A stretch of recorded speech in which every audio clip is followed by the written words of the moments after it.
No, you're not reading that wrong. You didn't read the title wrong, and you probably didn't see the length of the video wrong. So today's React, we're going to be reacting to Minskull, a very, very, very much more popular YouTuber than I. Regardless, if you aren't subbed to Minskull, you should be, considering my analytics. Most of you are. However, they put out a video going over some of the problems with DBD not being beginner friendly. Now, I have made multiple videos talking about basically the same kind of thing, just in different ways. But I'm curious what Mint has to say about some of this. And I do fully agree that Dead by Daylight is not beginner friendly. There's a lot of killers, a lot of perks, a lot of maps, a lot of situations. Like there is so much a new player has to take in that a tutorial just can't help them with. And honestly, I think this is a problem a lot of games suffer from. It's just a lot of games aren't beginner friendly, so they try their hardest to become that and just never succeed at it. But yeah, I'll let Minsko get into it. More noob friendly, and that the developers are catering to the casual player base instead of caring about the veterans that invested thousands of hours into the game.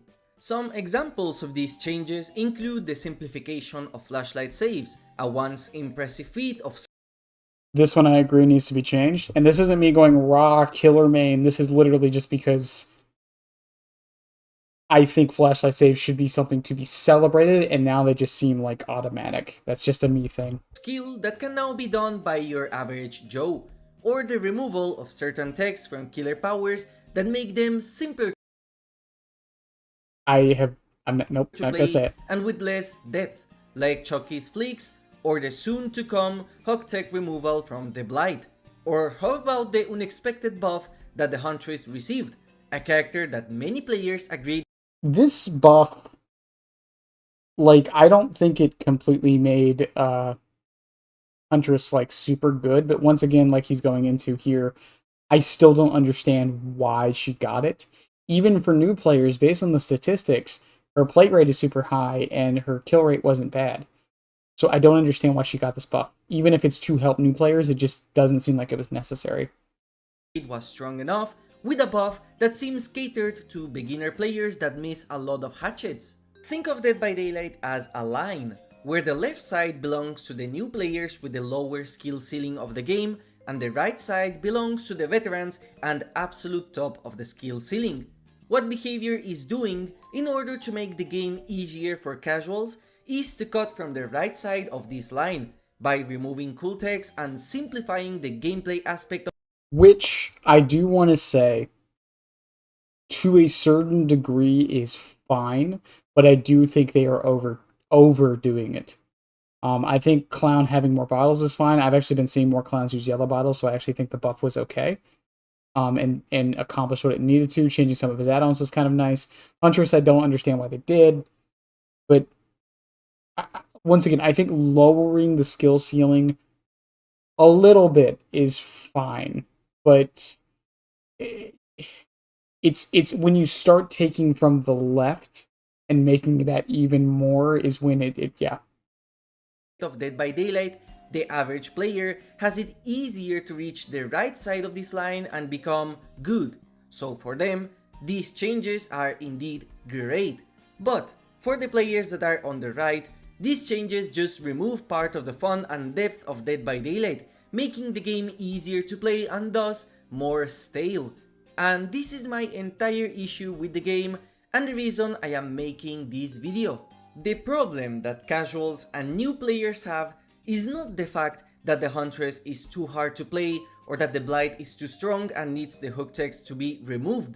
The true issue that beginners and casuals face in Dead by Daylight Is it the almost 200 perks and 38 killers and all the different items and different maps and different little mechanics in the game? Is it all of that stuff? is the severe lack of in-game tools that explain gameplay mechanics to beginners, the massive grind or paywall regarding perks that doesn't incentivize gameplay variety, and the matchmaking win condition which only makes what was once a fun game into a competitive sweatfest.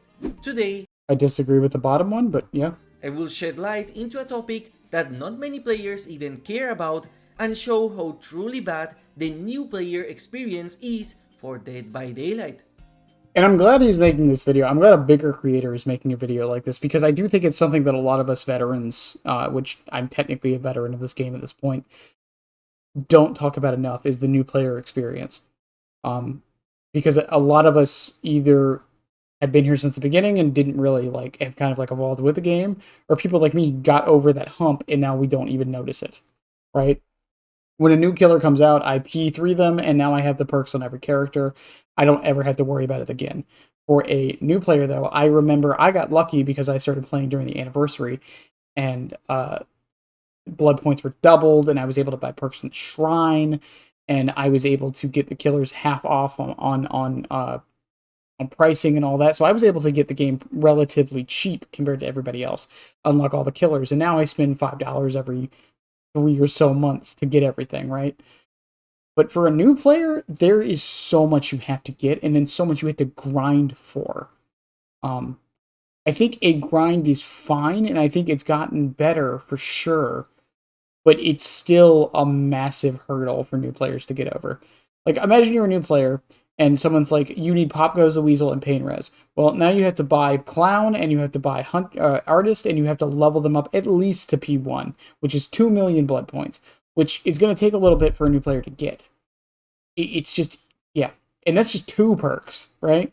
Oh, you also need this other perk that's on this other character. Well, that's $5 more and a bunch more time. And yeah, yeah.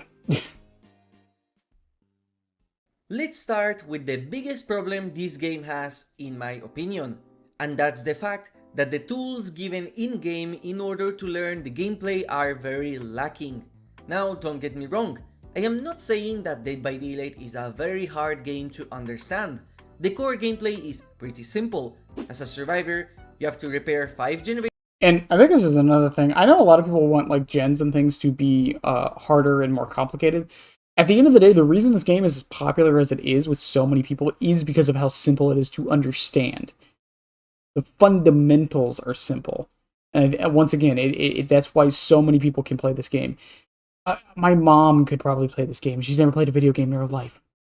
It's not that difficult. Will she be good at it? No, but she'll understand it.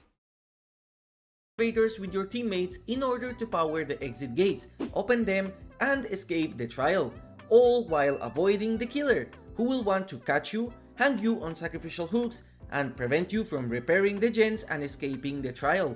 Compared to more strategic games, for example MOBAs like League of Legends, or shooters that require a lot of mechanical skill like Valorant or Counter-Strike, it's clear that Dead by Daylight is simpler to understand and requires less mechanics in order to be good at. This is why it makes it so enjoyable to watch streams of it, because any viewer, even the newer ones, will easily understand the core gameplay of Dead by Daylight. Which is ironic. I've said this before. I apologize for my coughing. I've said this before. It's ironic how easy Dead by Daylight is to understand as from a spectator stance. It's probably one of the easiest games to spectate. But the tools in the game to spectate make it difficult for the game to be spectated, which is just, it's a weird catch-22, I don't know. The problem, and many of you will agree, is that if you have invested a lot of hours into the game, the description I said earlier about Dead by Daylight is an oversimplification of the actual gameplay we have, and while mechanically speaking, Dead by Daylight is not as demanding compared to the vast majority of competitive games, a skill set that you absolutely need in order to perform well is to have knowledge, and in Dead by Daylight you need a lot of it. But the only way to get this knowledge is by the hard way, which is constantly losing until you learn how to play as or against a killer, something that is not fun for the majority of the player base. I do agree it's not fun. I do think that to an extent it does still need to be there. It's the one thing I criticize a lot of games for, is that the tutorials suck. But I'm not expecting tutorials to explain everything, but they do need to explain some things. At least, like I said, the tutorial for Dead by Daylight doesn't even explain looping, even to a small degree. It explains dropping a pallet and vaulting, but it doesn't explain, like, looping around this, or different kinds of tiles or things like that. Like, I don't know. I don't expect it to go into like intricacies of like check spots and uh anything like that. I mean, the tutorial doesn't even tell you about entity blocking on Windows or any like, I don't know. Or by taking a look into guides from content creators or the wiki, which means you have to go outside of the game to learn it. In my opinion, a great game is that which explains everything you need to know inside of it, and you don't have to enter a website or watch content creators in order to learn the basics. Dead by Daylight only offers 3 tools in order to help new players learn the game: an in-game interactive tutorial, a game manual section that contains most gameplay elements in text format, and the character select screen. Let's break down each of them to see just how bad they are, starting with the in-game tutorial. This survivor tutorial starts by teaching you basic controls, like Wow, he's walking, doing the thing I crouching, did. moving the camera, and vaulting, as well as the basics of repairing a generator and hitting skill checks. After that, you are shown the power of the Trapper, a killer that can place bear traps around the map to catch you. Once you're picked up by the killer, Meg will drop down a pallet in order to save you, and this is where the problems begin.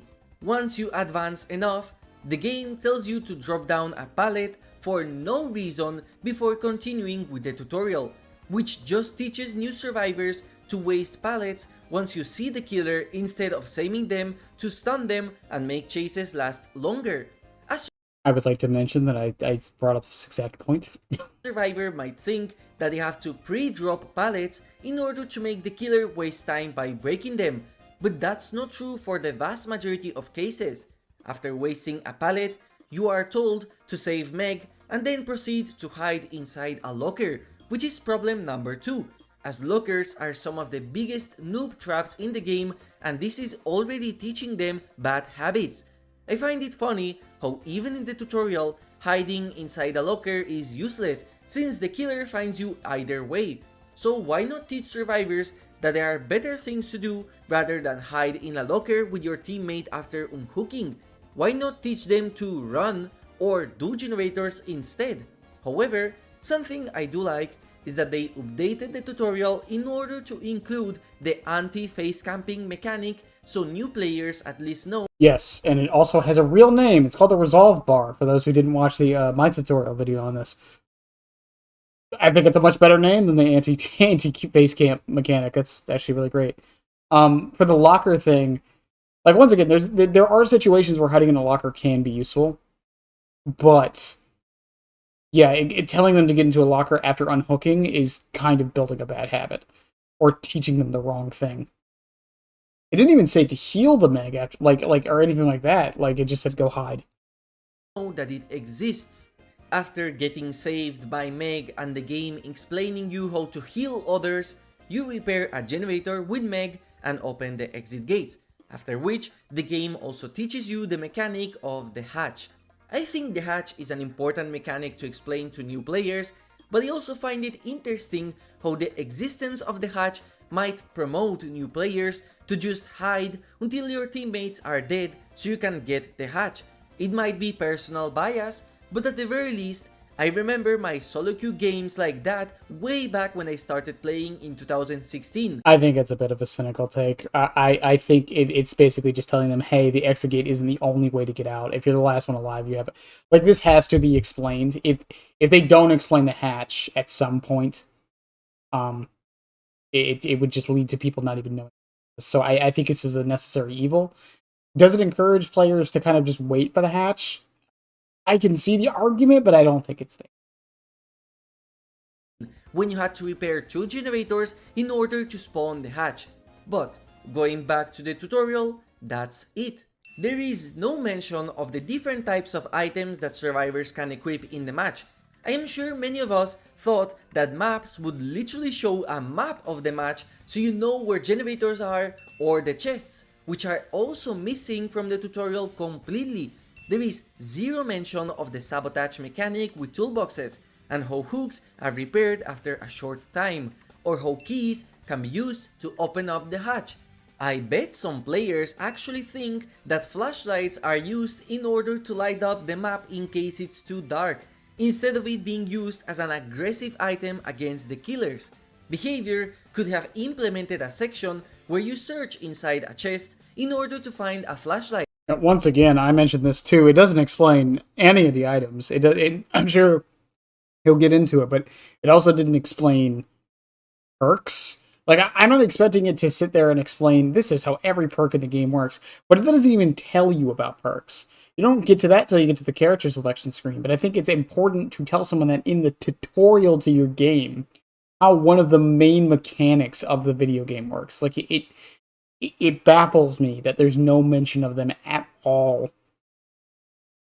That would later be used to blind the killer, so it teaches you two things: what chests are and how they work, and how to use flashlights.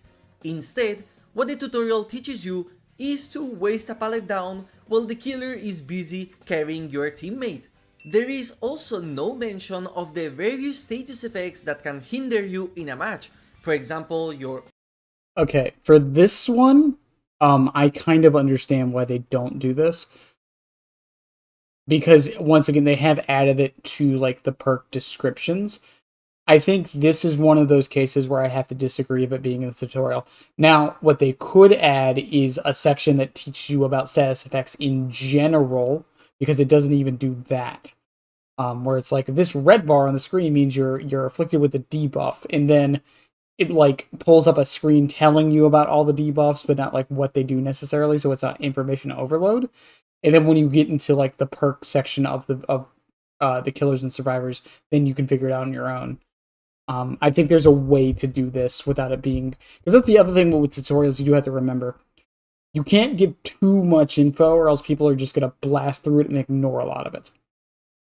Aura being revealed, blindness, exposed, hindered, none of that. Raise your hand if you also thought that exposed meant that the killer could see you way back when you started playing. I did. The game does teach you about the resolve mechanic, which is the anti-face camp mechanic, but it doesn't teach you about endurance, the effect you get once you escape from a hook, and that getting hit while you have endurance will give you the deep wound status effect, which, if you don't mend yourself, you are gonna go down. Something that I bet... So, the deep wound thing, I'm going to retract my last statement. I think the deep wound is the one, or deep wound and endurance are the two exceptions to telling you what status effects do, because these two aren't tied to a perk. These two are base kit once you get off hook. So I think explaining these would be fine. Otherwise, though, I think the rest being in text or just staying on the perk descriptions is perfectly fine, at least in my book. Your beginner friends probably had trouble with when they started playing. What is worse is that the game incentivizes you to heal Meg, your rescuer, as part of the healing tutorial, but that will only remove the endurance status effect you get after unhooking, and it's one of the biggest mistakes you can do. Anytime you are unhooked, the game should incentivize you to either leave the hook or let yourself get healed by the rescuer. What this section should have done is mention that there are conspicuous actions that will remove your endurance anytime you repair a generator or interact with any of the other survivors. I agree with that There is also no mention of totems, which is something that appears in every single match in Dead by Daylight. The game doesn't mention anything about hexes, and the fact that there are 5 totems around the map that could potentially host boons. To a degree I understand, because that's a perk you have to get from a survivor that you probably don't own. There's no base boon perk in the game, but there is a base hex perk in the game, and that is Noed, which is a very frustrating perk, especially for new players. So yes, no mention of totems is very, very dumb, and yeah. Hex perks, some of the strongest perks a killer can use. There is also no mention of the boons mechanic at all, but this is an issue we will talk about in a later part of this video. However, no one escapes death is a problem for a lot of new players, and it's a free perk, so the argument of hexes being too advanced is not right. How about showing in the endgame section that the trapper bot has Hex, no one escapes death. This way, the survivors are shown how important some perks can be, what the exposed status effect is and how strong it is, and the survivors are taught about the existence of Hex totems and how to deal with them.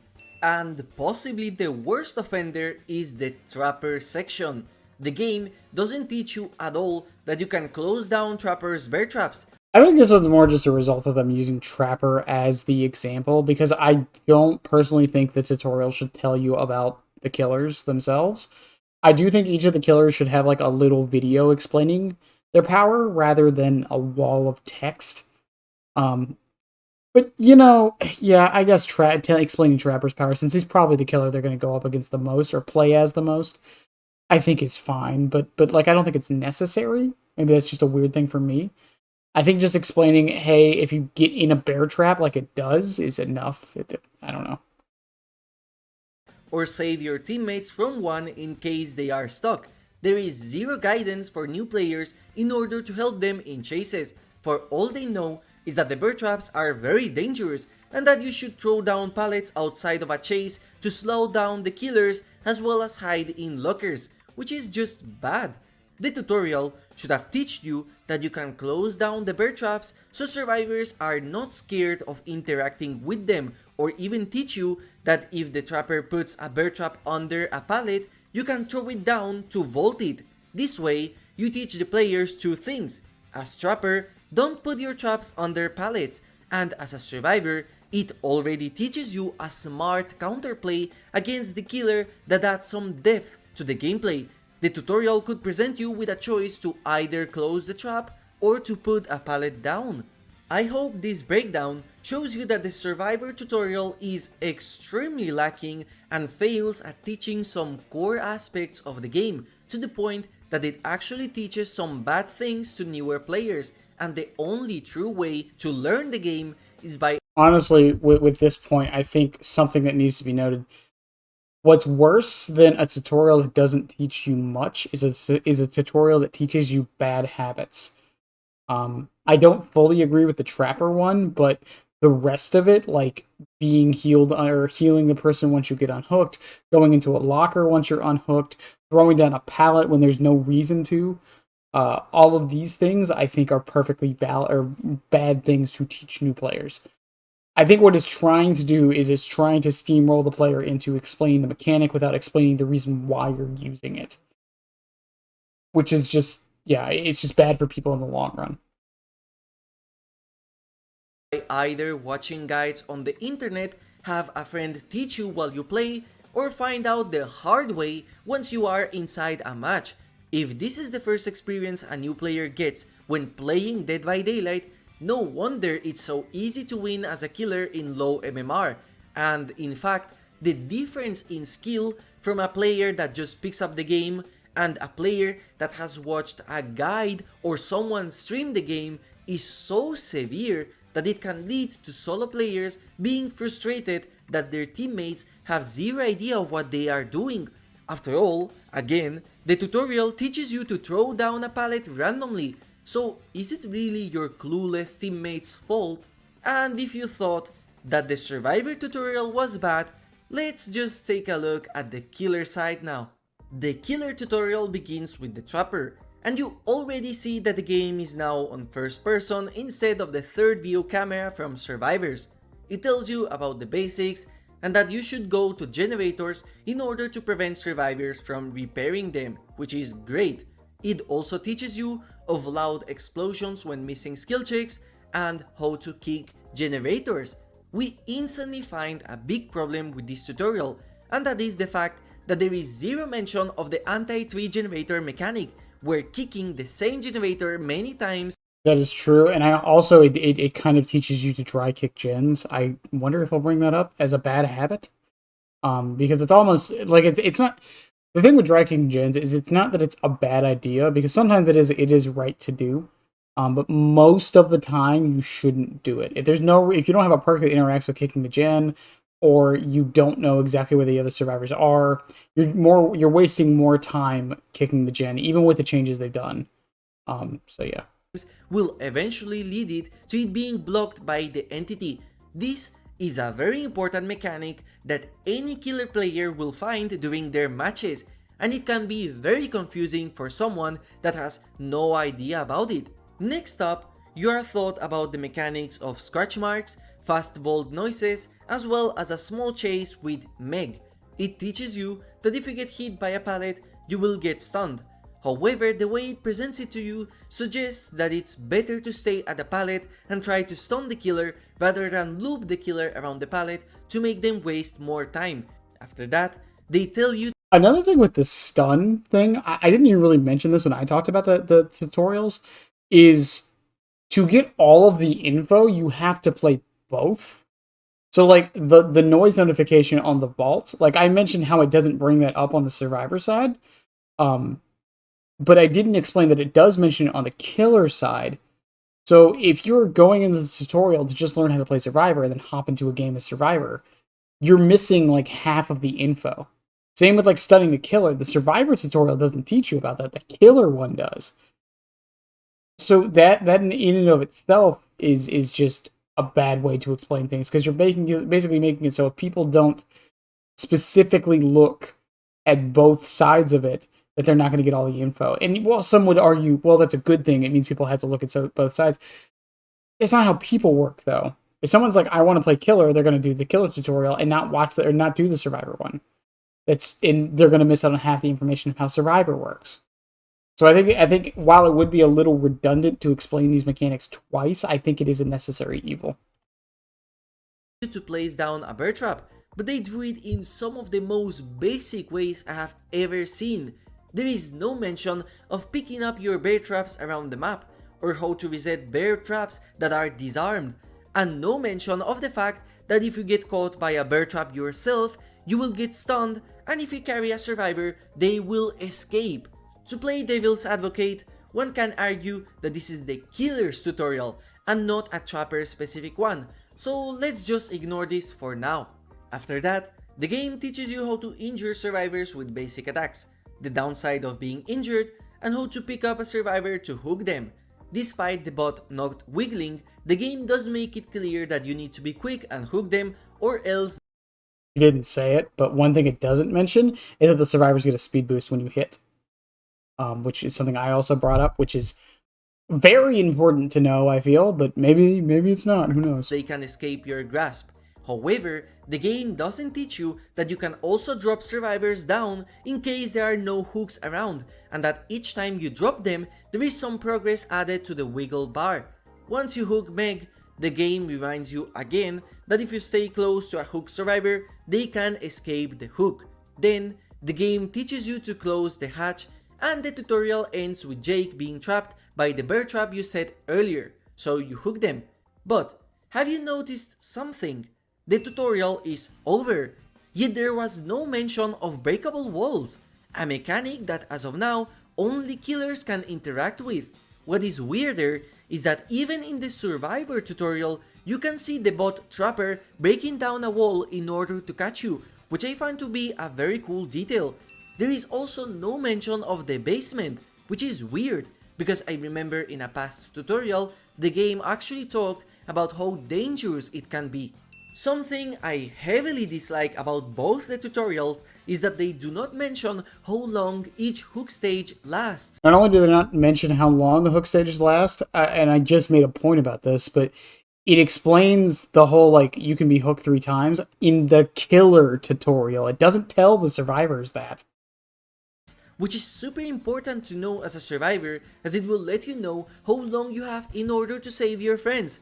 Both of the bots instantly die the moment they are hooked, and I understand not wanting to wait for the full duration, but at least explain it or mention it somewhere.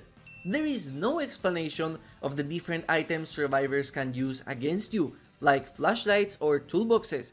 There is no mention of the endurance status effect that survivors get after you hit them after unhooking, which can confuse some new players as to why a survivor didn't go down when injured. No mention of how those pesky survivors can disarm your bear traps, so you should place them in smarter ways. It's a very lacking tutorial for a very brutal competitive game where each bit of information is crucial in order to survive or sacrifice. However, there is still one saving grace for the tutorial of the game, and that is the game manual. I am more of a show, don't tell kinda guy, but either way, let's just see how effective the Well, I think something important to note that he'll probably get into here, even if the manual does explain all of this stuff, it's a video game. People aren't here to read. People learn the best, especially in a video game, when they do the action rather than when they're told the action or read the action. So just take the stuff that's in the manual, which I'm sure he'll get into, and put it in the tutorial somehow.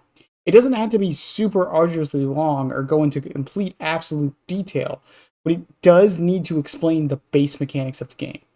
Which it does, but it's missing a lot of them. Do I think basement needs to be explained? Not really. Like, I don't think it needs to be fully explained, but like, when it's talking about hooks, maybe just mention that the basement hooks don't go away or something like that. I don't know. The game manual is. The game manual is a section of the game that I am sure not many players even know it exists. Instead of selecting the tutorials, you go to the top part to find it. It is divided into 3 categories: the game, the survivors, and the killers, and I won't be analyzing it too much just for the sake of brevity. However, what I will point out is that this game manual is very lacking. I'm just gonna make a joke here for the sake of brevity. Made an hour-long video. Just, it's funny. While it does a good job at explaining some of the things that are not explained in the tutorial, this is still just too much text without any examples provided for new players. I think instead of this tutorial just being text, a certain animation or GIF, or even an image, should be shown in order to make it more helpful for newer players, like show the aura of a survivor behind a wall, show how a scorch hook looks like, or show the obsession icon on the hood. But even then, the game manual lacks some absolutely crucial information that new players need to know, and there is no excuse as to why these things are missing from the manual. For example, let's talk about the anti-face camping mechanic, which was explained in the tutorial. If you want to read about it to find out, for example, how big the radius is or how long it takes to fully fill, you can't, because the only mention of this mechanic is done in the in-game section of the manual and not the hook sections of each respective role. I also want to point out that at no point in the entire manual or tutorial does it explain that the anti-face camp mechanic does not work in the endgame, so a killer might not know that you— I'm not gonna lie to you guys. I actually didn't know this until like a month ago. just let that sink in. Someone who plays this game 9 hours a week, makes daily videos on it, talks to other creators of this game, and explains it to you guys, didn't know this didn't work in in-game. That should tell you everything you need to know about how badly some things are explained in this game. Just saying. You actually can and should protect your hook in the endgame to at least get a sacrifice. The tutorial doesn't even talk about items and what they do. There is no section that quickly goes over each item, unlike with the status effects. Again, just like with the in-game tutorial, there is zero mention of the anti-3-gen mechanic, so unless you watch Oddsdarva, visit the wiki, or get told by a friend, you won't know what the orange spikes are when you break a generator. In the stealth avoid getting detected section, the manual tries to mention all the ways a killer can find you when you're trying to hide, but there is no mention of the killer instinct mechanic at all. In fact, killer instinct is not mentioned in the killer section either, and this is super important for survivors to know, especially the newer ones, as killer instinct— I'm curious, because, you know, I've asked people before, because there's some players who don't know that, like, Legion can see you with killer instinct. Same with, like, artists and all these other different killers that can do it. I wonder if this is why. I mean, it probably is, but, like, because, like, even when you look up guides and whatever, a lot of people kind of brush over killer instinct. There's no perks that interact with it or anything like that. So unless you play a killer that uses it, you have no reason to know. That's It's actually more interesting the more I think about it. Instinct is the only tracking mechanic that bypasses lockers. Imagine the frustration of a survivor that hides in a locker only for the artist, the xenomorph, or the legion to find them instantly, and the game doesn't tell you about the fact that dropping a survivor will add some wiggle progress the next time you pick them up. And by the way, remember my gripe with the hook stages I mentioned in the tutorial? How the game doesn't tell you how long each hook stage lasts? Yeah, that is also omitted from the game manual. And by the way, nowhere in this manual does it state that grades have nothing to do with the matchmaking system. And Why? Like, I get why you're not telling them about MMR, but I've had people who I know people who've been playing this game for years who still think grades matter for your rank, like your matchmaking behavior. Do a bit like once someone's about to load up a game, just maybe have like a little pop up. A lot of games do this where like it explains how the matchmaking works. It doesn't go into detail, but just like be like, this game uses SBMM or SBM skill-based matchmaking, and the more you win, the higher it goes up, and you'll start facing better players. Or just be like, these are your grades. The only thing this affects is your monthly rewards and nothing else, right? Even then, I think it wouldn't really. This is a hard one to explain without like being overbearing or kind of forcing people into a sweatier playstyle, or worse, into a I throw every match playstyle. Because if you tell a player, hey, if you're winning more, you're going to start going up against harder people, they might just start throwing their early matches on purpose. So I don't know what the best solution to this would be, but it should mention in here that grades have nothing to do with the matchmaking system. a new player might think that the better the grade, the better the players will be, but grades are completely independent of the matchmaking system, so this just causes confusion to new players.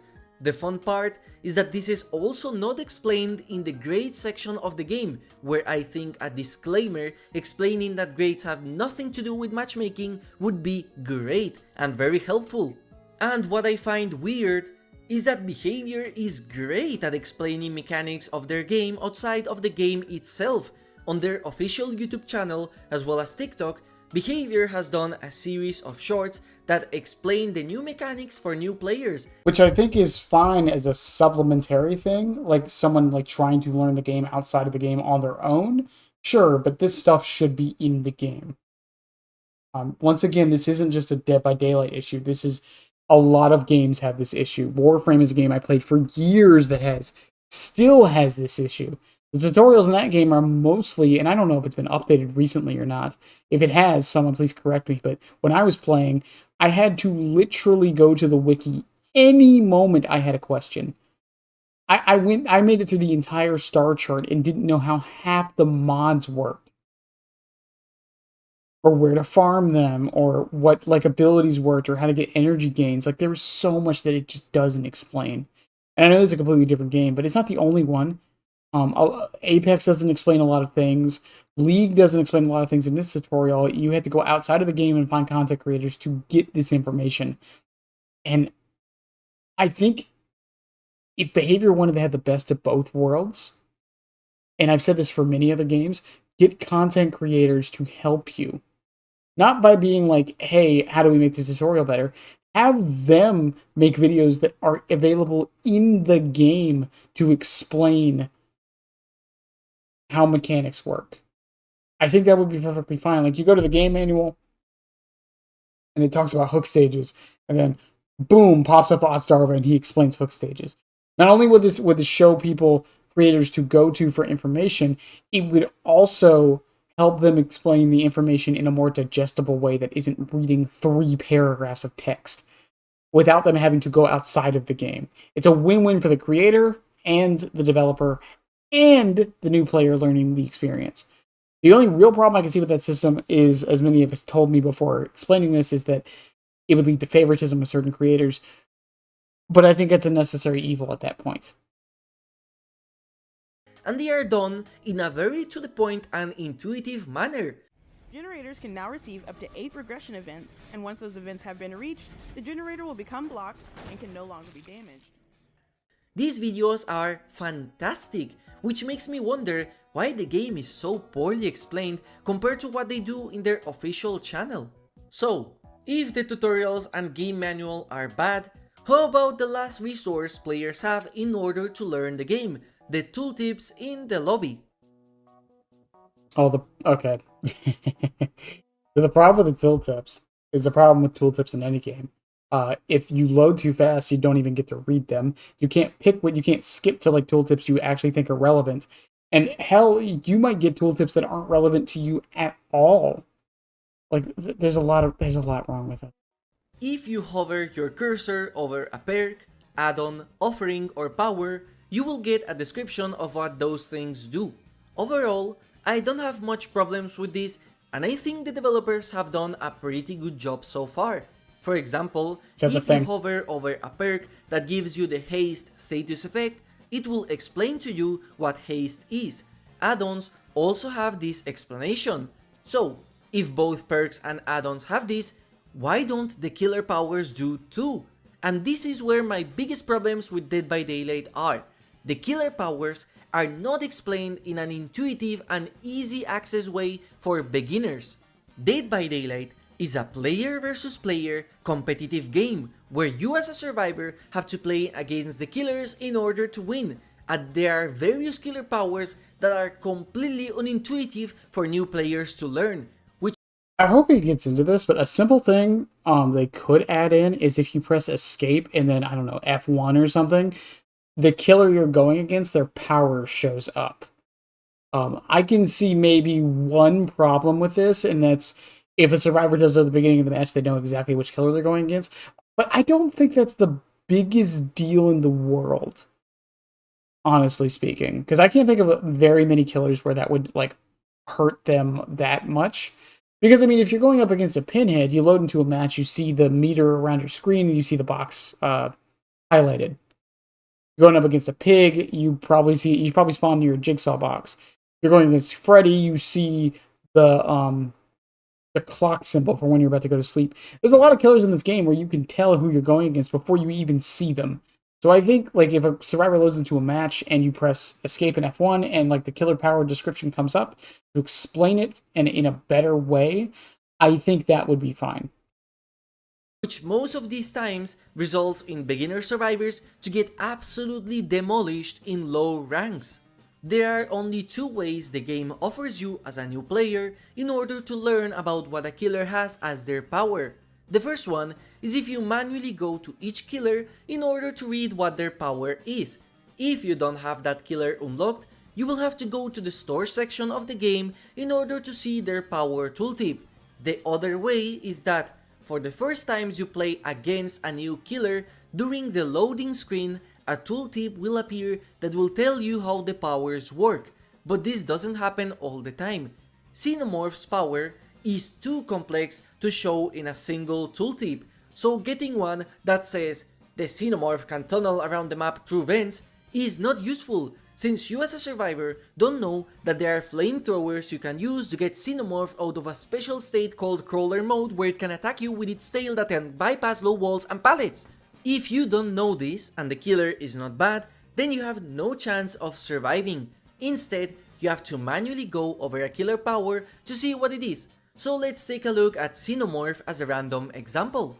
The first section of the power explains that Xenomorph can enter. Now, I've been over this many times on certain killers. There's a lot of mechanics on killers that aren't explained fully, and this isn't just for the survivor's sake, it's also for the killer's sake too. I think a good example is Singularity with the whole Slipstream affecting Overdrive, or Wesker with the more people that are infected, the lower the cooldown on your bounds. Even with Night, like, I don't think it explains the haste effect at all from drawing a path far away. Once again, good buff and good quality of life change, but it should be explained to people that don't know.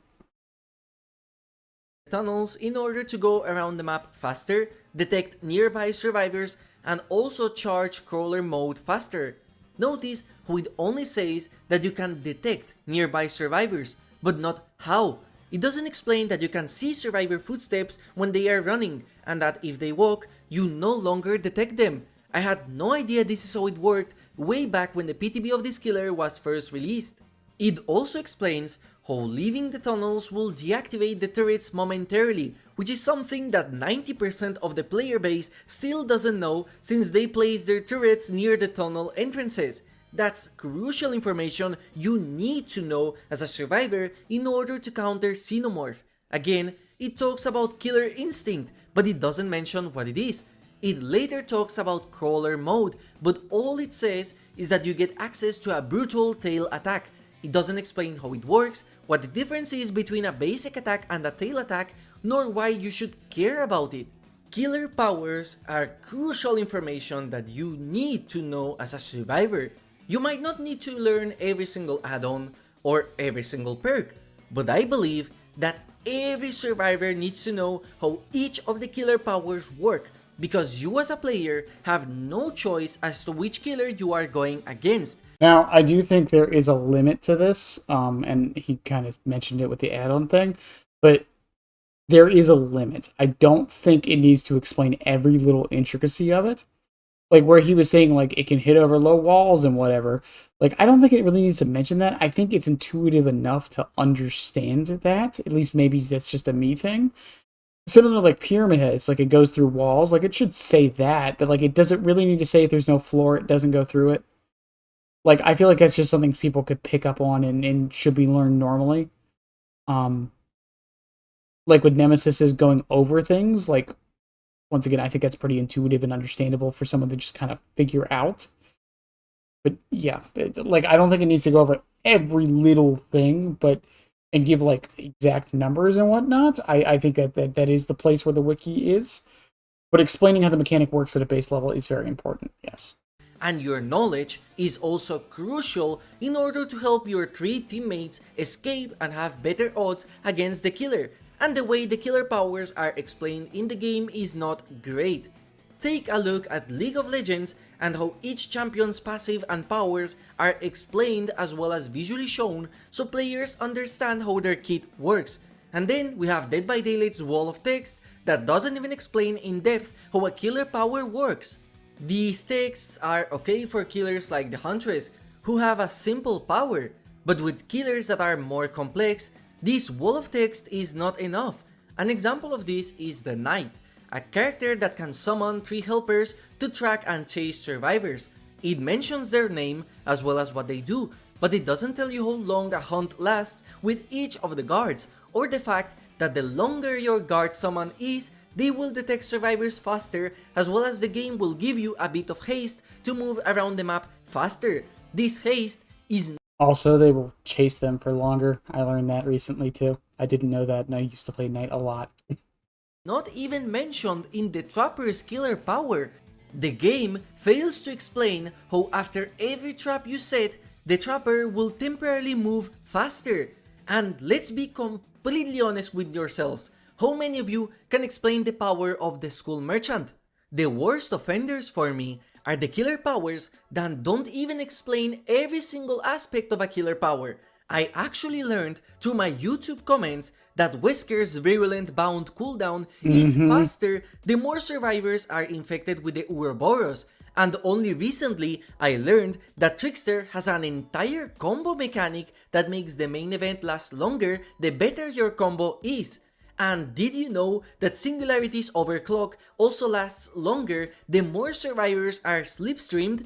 Yes, I had to test that out myself against bots in a custom match because it's not told anywhere, not even in the power, not in any of the add-ons either.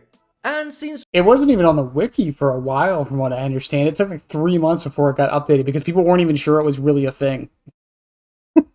we are on the topic of add-ons, let's talk about an actual problem that many new players will have trouble with.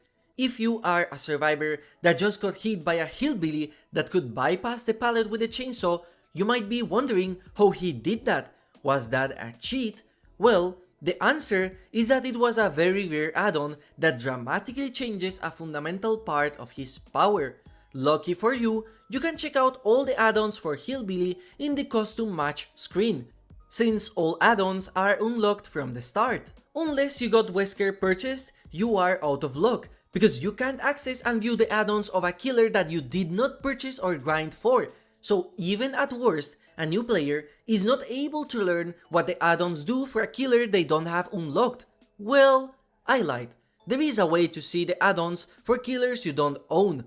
All you have to do is wait until the match is completely over in order to see what add-ons the killer was running in your match. You don't want to wait until the match is over? Well, you're out of luck. This same issue can be applied to perks, since the loadout. The amount of times I've had people accuse, or newer players in particular, accuse me of cheating when I play Clown with Cigar Box. Because how did you know where I was? Well, because of this add-on that no one knows about. Of the killer is not revealed up until the match is over if you are a new player that are hit with a niche perk that you had no idea about, like let's say Unforeseen, the newest perk of the unknown, which can be confusing for new players. Then the only way you will find out and learn about this perk is either if you wait until the match is over so you can see what perk the killer is using, or go and ask one of your friends about it, because I doubt you will have much luck finding about it in the Dead by Daylight wiki if you can't even describe the effects yourself. Now obviously, the hidden perks mechanic was introduced in order to counter Survive with Friends helping each other by telling them the perks the killer was running.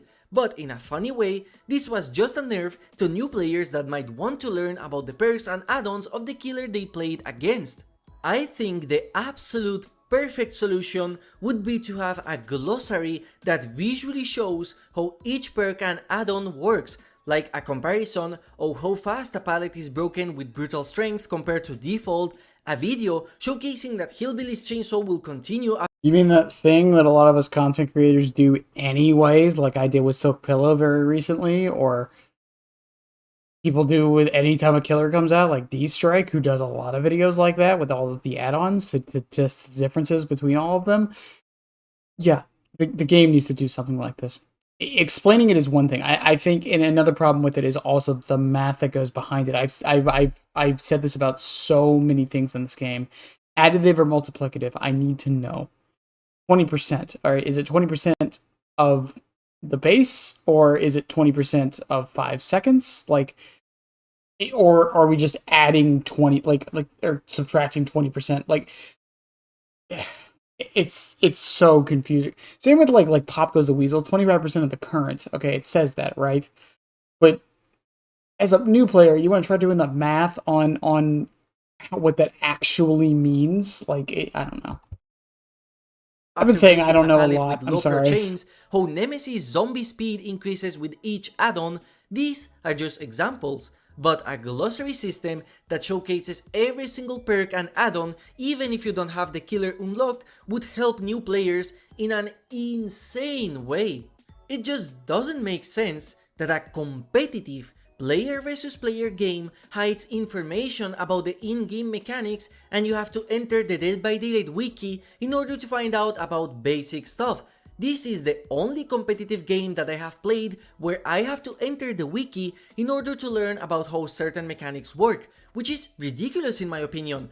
I never had to touch the wiki for Rainbow Six Siege or League or Valorant. I find it odd that Dead by Daylight is also one of the only games where I disagree with that statement. A lot of things I learned from Siege was not from the tutorial or even my friends. It was the wiki and other content creators. Maybe that's just a me thing, but like a lot of the mechanics in that game aren't fully explained either.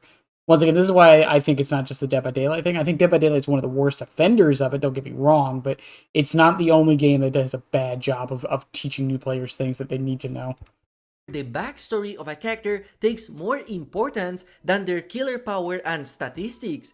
Take a look at how massive the wall of backstory of any character except some licensed ones is compared to how small the killer tooltip is.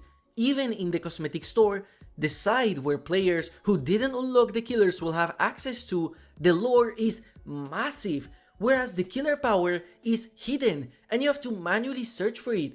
Imagine if in Valorant, instead of the game explaining to you what Omen does, you get a massive wall of text explaining his backstory and you have to manually search for his powers in order to see that he can smoke and blind the enemies. And I believe I know the reason as to why this game is so poorly explained, and that's because the devs actually want it that way. Dead by Daylight is marketed as a horror game after all, so the mystery and suspense of not knowing who you are going against and what their power is actually fits perfectly with a horror game. Many gamers can agree that knowing how a killer works takes away from the scare factor of facing them. The issue is that the time of DBD being a horror game is long gone, and it is now a competitive game, so there is no point in hiding information to the players when you can just search it on the internet or view guides on YouTube and Twitch, or what many of you have experienced, be told by how the killer power works by your friends who already have hours and hours invested. I think it's pretty clear by now that Dead by Daylight is one of the least intuitive competitive video games in the market. If you think that this entire half an hour was just me Now, here's the thing about this. I think that's kind of the cynical... I'm going to take a more cynical take on this. I think another reason they do it is because part of keeping a player in a game is them learning it. And if you don't explain everything, they have to waste more time learning it. Even if it's outside of the game on the wiki and whatever, they're going to go to the wiki, figure out this thing, and then go maybe test it out and see exactly how it works in the game. And that will keep them there longer. Once again, maybe a more cynical way to look at it, but I think that's also part of it. Ranting about a useless topic in the game, and that the solution is to just shut up and watch content creators for 50 hours or get a friend to explain the game to you, then take a look at the kill rates the devs have shown us on December of 2023. You can clearly see that the killers with the highest kill rate are those that have convoluted powers that a new player will find extremely hard to play against. And anyone seeing these stats know that the kill rates mean nothing on how strong a killer is. Where is the blight? Where is the nurse? This is a problem that the game suffers from, which is why I put so much importance regarding this first point. All I am saying is that if this game had a good tutorial and explanation for beginners, the $350,000 tournament fiasco wouldn't have happened. In my personal opinion, a game that requires you to watch Oddsdarva seminars in order to have a chance at winning and understanding what is going on cannot be called a casual game. But this is just one of the issues that new players face when they start playing Dead by Daylight. Let's talk about the grind.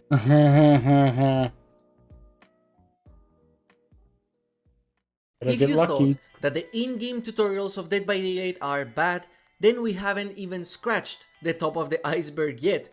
One of the reasons as to why so many players drop Dead by Daylight during the first month they play is thanks to the abhorrent and absurdly insane grind that you are forced to endure. I'm curious what the statistics on for how long players play before they leave. Because I know games like Deep Rock Galactic, I don't know if they've released this info or themselves or people have picked it up, but Deep Rock Galactic, I believe it's 40 hours is the average like play length before people like stop playing, because that's about the time you finish prestiging a character. I'm curious how long Dead by Daylight is.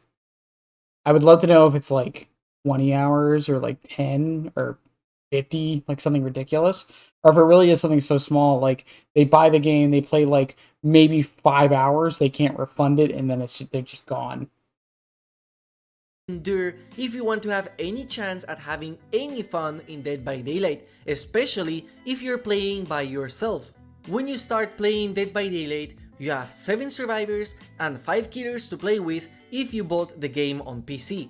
If you play on console, you also get Feng Min, the Doctor, Ace Visconti, and the Hag.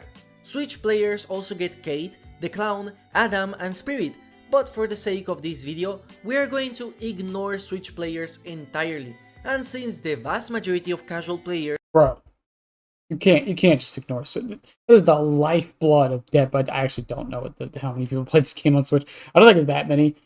But I actually didn't know that they got Clown Spirit, Adam, and Kate. I really didn't. That's news to me.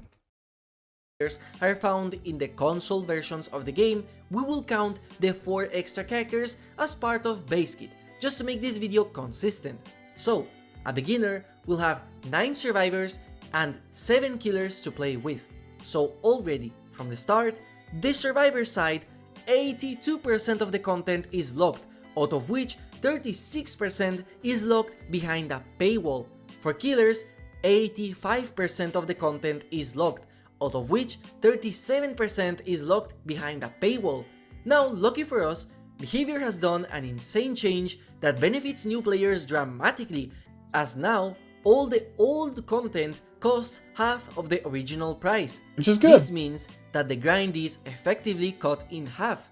If you remember my monetization video, where I talked for 50 minutes over how unfair the monetization and grind of the game was, I said that it would take 735 hours of pure gameplay in order to unlock all unlicensed characters in Dead by Daylight.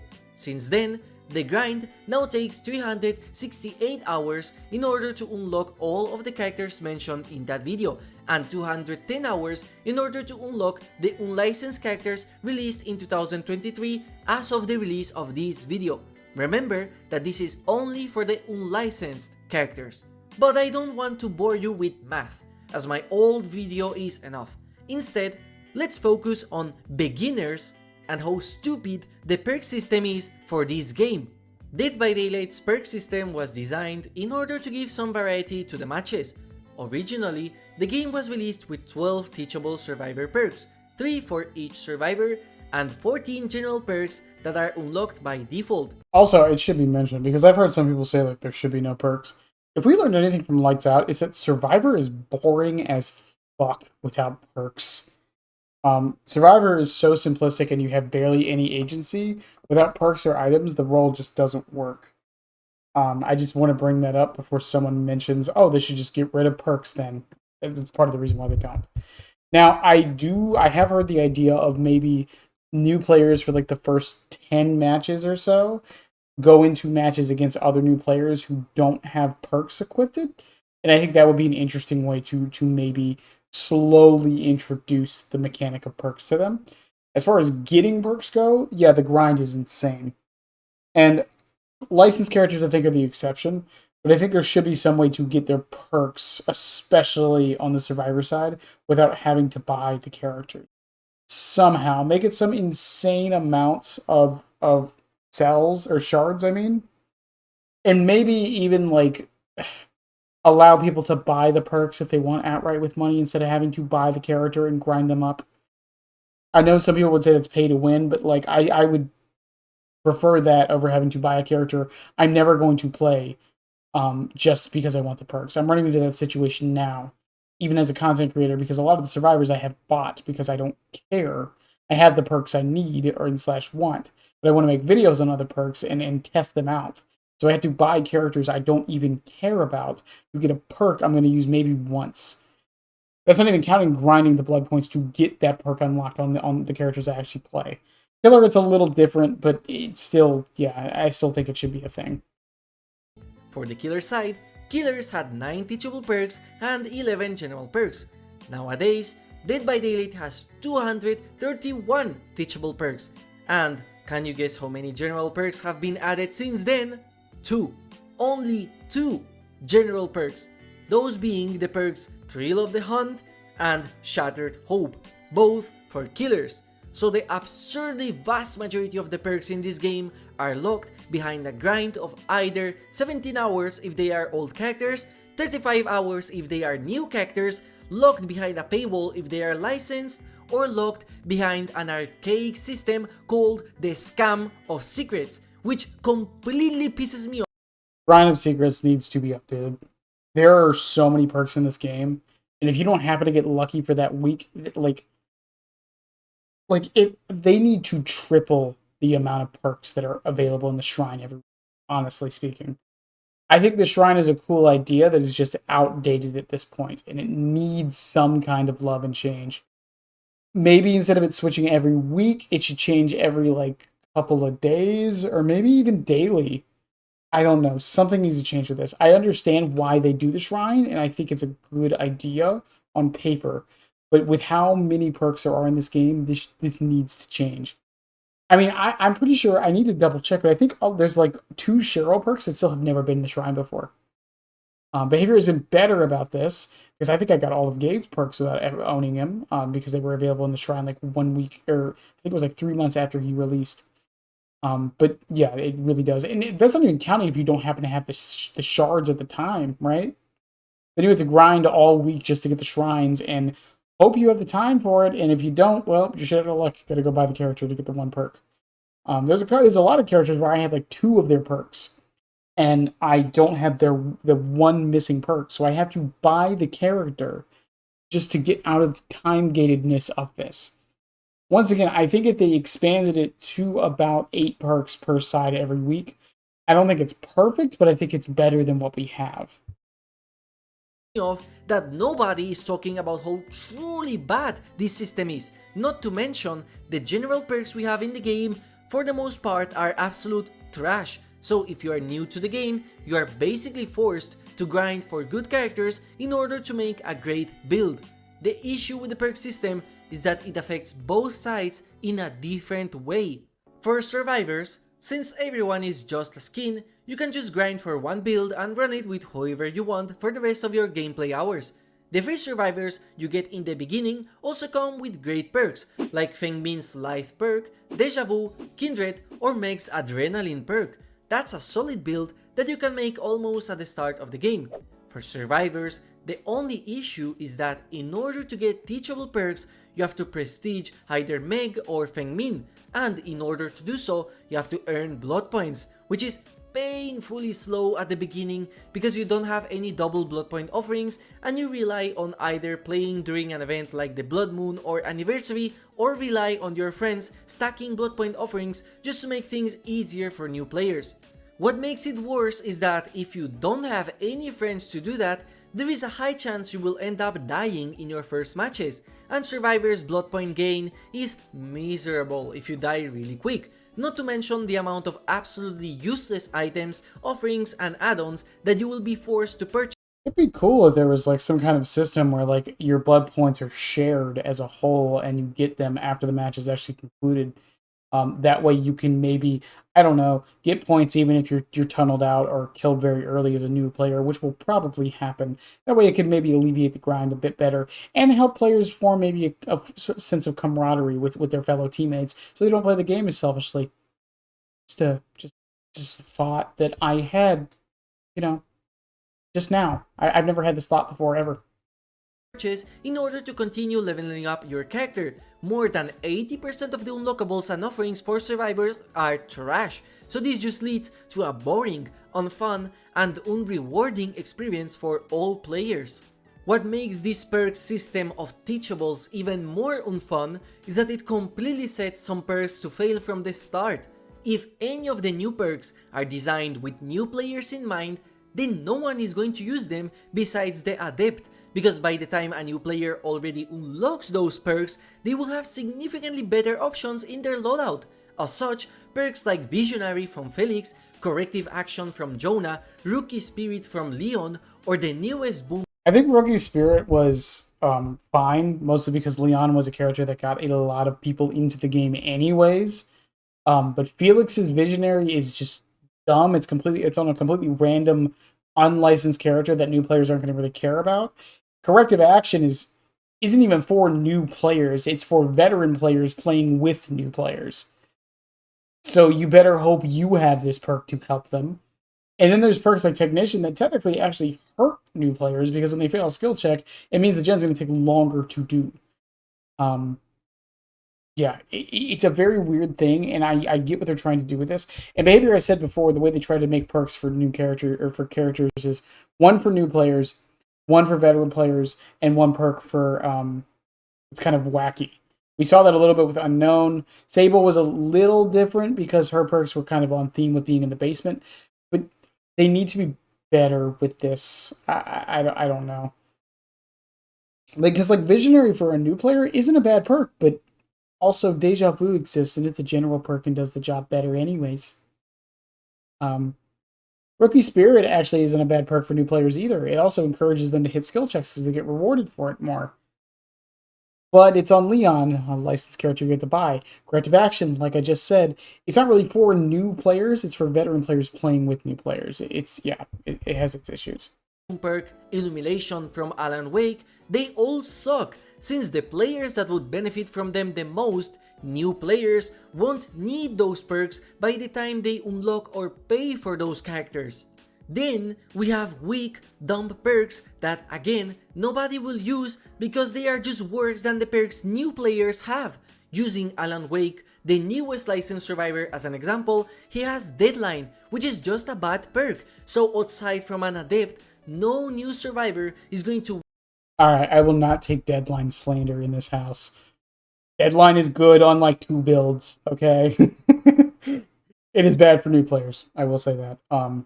For veterans, I love this perk. This perk is amazing. And I will not take the slander. It's not S tier or anything, but it's a fun perk. I love the idea. I love the naming convention. I love the kind of gameplay it encourages.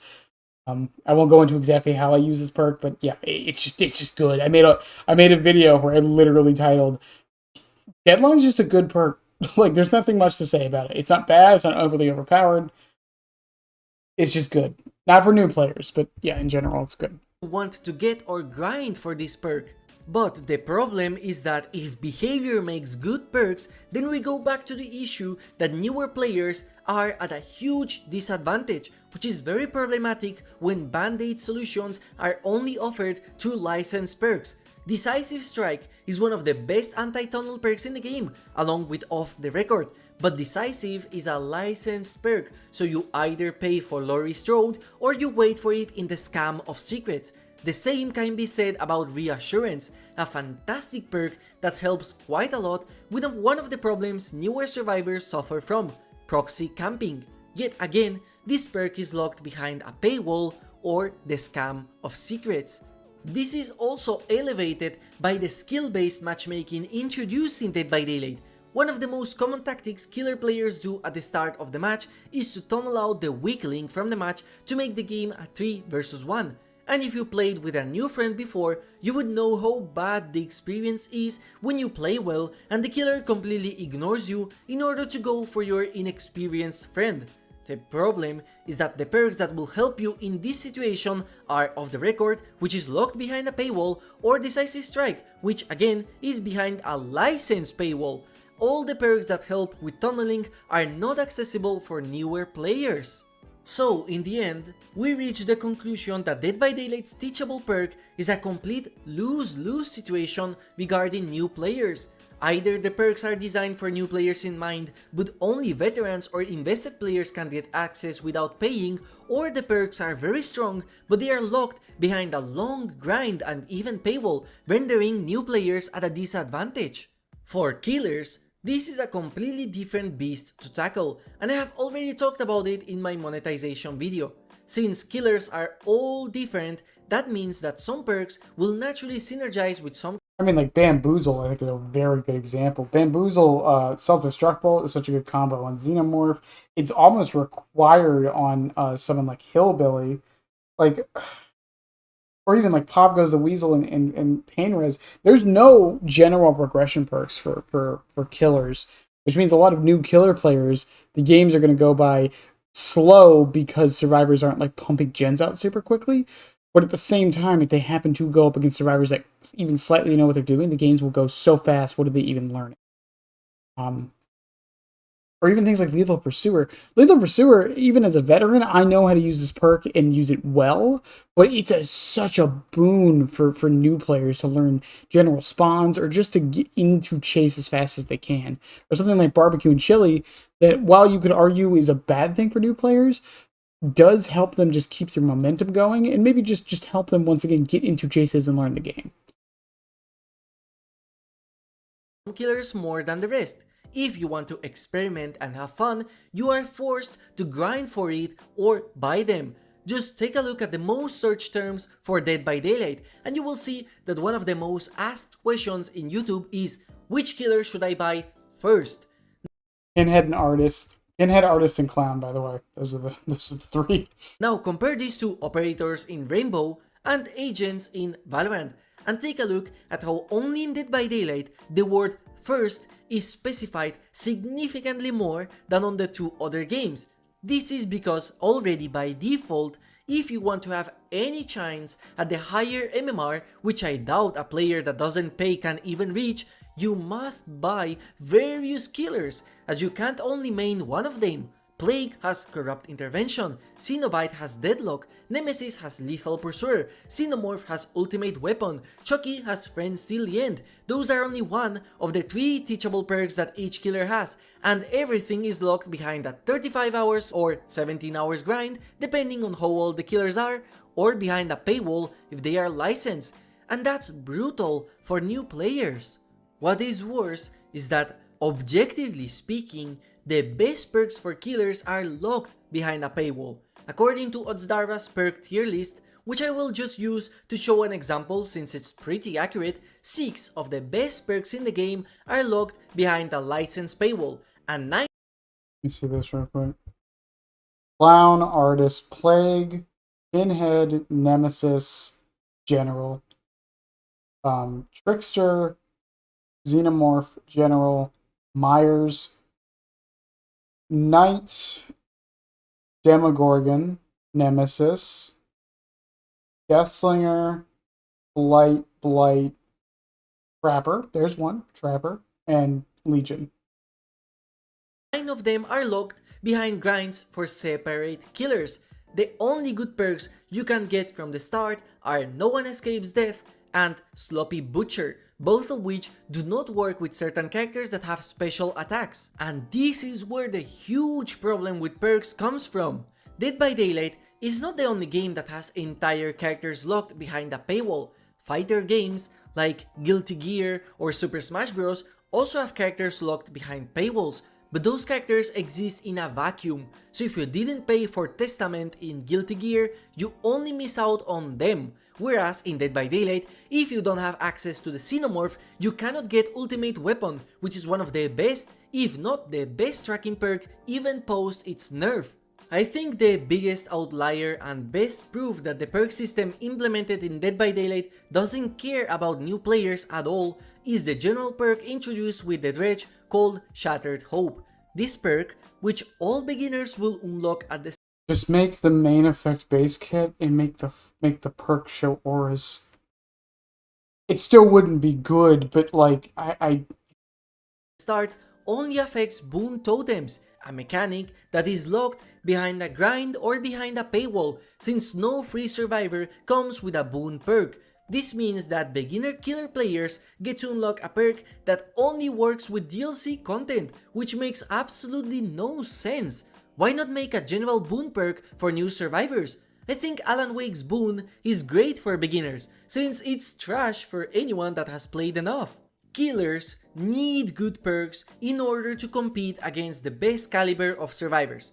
Anyone who thinks you don't has never played against strong survivors that know what they are doing and run the absolute best. You can win, of course, but you would have to compensate for the lack of perks with an insane amount of skill, and you won't be winning all your matches. The same is applied for survivors. You need good perks in order to play against the best killers. Survive with friends that have access to the perk for the people, and buckle up, the latter being a paid perk by the way, have a competitive advantage over a team who doesn't, and it's that simple. With the way the aggressive MMR system is implemented, if you don't have good builds, you will eventually reach a peak where you constantly get demolished by players that simply have access to better perks than you do. So good luck competing against Pain Resonance, Pop Goes the Weasel, Corrupt Intervention, and No Way Out with your Sloppy Butcher, Brutal Strength, Deer Stalker, and Spies from the Shadows build. The Dead by Daylight perk system is outdated, and a unique problem that only affects this game, since I don't know of any other competitive experience that requires you to unlock paywall characters first in order to make your free characters better. And the worst part is that nobody talks about how horrible this system is because it doesn't matter for most of us. After all, the majority of players that enjoy my content or that play Dead by Daylight are veterans. players who either already have everything they wanted and don't care about new perks, or players that simply pay for the DLCs on day 1. If you have paid for the DLCs each time they come out, you won't mind paying $5 to get Chucky, but if you just started playing now, and you saw that you have to spend at least $200 in order to get all the content, then I bet you won't like that as a player. The worst insult is that Behavior just recently updated the cosmetic store, which included a visual overhaul of the scam of secrets. Now, it does look prettier, that's true, but no matter how much glitter you put on shit, it's still shit. After almost 8 years of being live, the scam of secrets still is the same exact trash system as how it was way back in the beginning in 2016, which is baffling. It is weird, because like I was talking about how it needs to be reworked, and this would have been the perfect opportunity to do it. I know we're close to anniversary, but I really think Shrine of Secrets is just something Behavior just kind of forgot about and is just letting it sit. Because it, quote, does the job it needs to do. But I think they're forgetting it doesn't do it well. I know this isn't the first time that Skull's ever brought up the Shrine of Secrets. He despises the Shrine of Secrets. But while I do agree it needs to be updated, I don't think Behavior sees it as a priority. Do I think it should be bumped up the list of priorities? Yeah, probably. But even me, I don't think it should be a massive priority. Now, I also don't think it would be that difficult to fix fully. Once again, I think adding more to it, or maybe having like 4 that are weekly and then like 2 that change every day or something like that. So people can still constantly get it, or maybe have a perk that pops up that you could earn through a challenge or something like that. I don't know. I like I said, I keep saying I don't know a lot here because I really don't know the answer, and that's I think the problem Behavior is running into with this as well. But yeah. For me, by this point, the Scam of Secrets should straight up be a perk select store, where you can purchase any perk you want at any point in time. And I see no argument as to why this shouldn't be the case. All perks are unlocked for free in custom matches, so why do new players and beginners have to wait for a 2% each week in order to get whatever perk they want? I'll tell you why. It's just another way of FOMO. If the Scam of Secrets had a rework, it would considerably help with new players and casuals overall, and it would single-handedly be by far the best change that would help the casual side of the game. No more boring grinding just for one meta perk that could be nerfed in the next patch. No more paying for content only because the perk you want didn't release for months in the Scam of Secrets. All perks should be available at all times, period. And paywalling perks, which are gameplay altering features, is by all means a pay to win practice, and nobody in this community can change my mind on this. So, the overall conclusion from this video is that Dead by Daylight's tutorial is terrible and teaches new players bad habits that are detrimental to their experience. The game manual lacks crucial information that can only be found by third-party means or the hard way. The perk system in Dead by Daylight is not well designed for new players, and it makes the vast majority of perks doomed from the start. And the game features pay-to-win elements, as players that pay get a competitive advantage over players that do not pay. I hope this video was enough to show you just how bad the experience for new players is and can be if they don't have any friends to help them with. After all, I don't consider Dead by Daylight to be a casual game, as I cannot imagine a father of 2 daughters coming back home from work and booting up a casual match of Survivor and actually enjoying it, because the amount of knowledge and investment you need in order to play this game is so high that even 250 hours invested is still considered. I have made fun of this chart. I was making fun of it playing community nights earlier, actually. But this is insane. I can't think of any other, even something like League. Like an intermediate player in League is someone with like 500 hours in the and that just blows my mind. Another weird thing with this, and he kind of brought it up, but I do want to mention that this is just how multiplayer games in general nowadays are. If you aren't willing to put in this many hours into it, you are bad. unfortunately. That includes me, that includes anybody else. Um, it's just how it is now. Because of how information is shared and able to be gathered between everybody, someone is doing more than you and therefore is getting better than you. If you got your 9 to 5 job, that guy who doesn't and is playing the game 9 hours a day, well, oh well. He exists, and now that is a lot of people, and now it's infecting everything. I'm not even saying this is a bad thing necessarily, just that it is a fact of the matter. And it's just the modern landscape of gaming. And a lot of people commit to just one game and learning the ins and outs from the beginning. And there's a video, I forget exactly who it's by, talking about how they got their friend into League, and one thing they were noticing is, even as a beginner, they knew things they shouldn't have known. They didn't understand the basics of like how to farm, how wave pressure worked, and all that stuff. However, they understood how every single champion in the game worked. Once again, this is information that they shouldn't even know in general, because they just started playing the game. It's their first match. They already know like how every character works, because they went off and they went to a YouTube video that explained every single character. Once again, it's just the state of how things are now, unfortunately. The idea of playing a multiplayer game casually, while I think it is a valiant effort and something that does need to be encouraged more, is just unfortunately not how things are done anymore. It's the sad truth. Most of the, quote, casual multiplayer games now are horde mode co-op games, right? Things like Helldivers, things like Deep Rock Galactic that I bring up all the time, things like Gears 5 horde mode. A lot of these PvE games, which I'm glad the industry is pushing more towards, because we kind of lost that for a while for some reason. And I think people are starting to realize that is the more casual, fun with your friends kind of thing. But a multiplayer game that is competitive like Dead by Daylight, I just don't see it happening. I don't know. Once again, maybe it's just a me thing. Maybe I'm being too cynical. Considered beginner level by experts. You can finish Elden Ring or The Witcher in less than the amount of time it would take you to become a beginner in this game. That's just crazy for me. Please let me know about your experiences as a new player in the comment section below. There might be some problems that I completely missed in this video, or things that I might have been wrong about. I think it's important that this topic becomes popular in the Dead by Daylight community, since new players are indeed needed for the growth of DBD.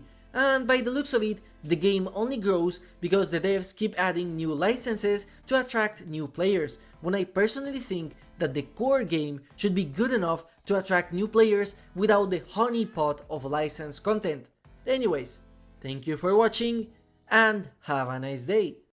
Thank you for the video, man. I know this was a very long one for you, and if you have a problem with me reacting to this, as always, I doubt you made it to the end of this, but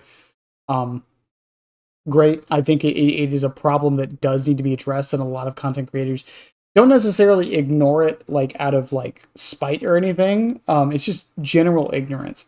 As someone who is like at that intermediate section of someone with like 1,600 hours, it is very difficult for me to, or it's not as difficult for me to remember the new player experience as it is for someone like Otstarva. Granted, Ots brings up the new player experience quite a bit. He's one of those kinds of people.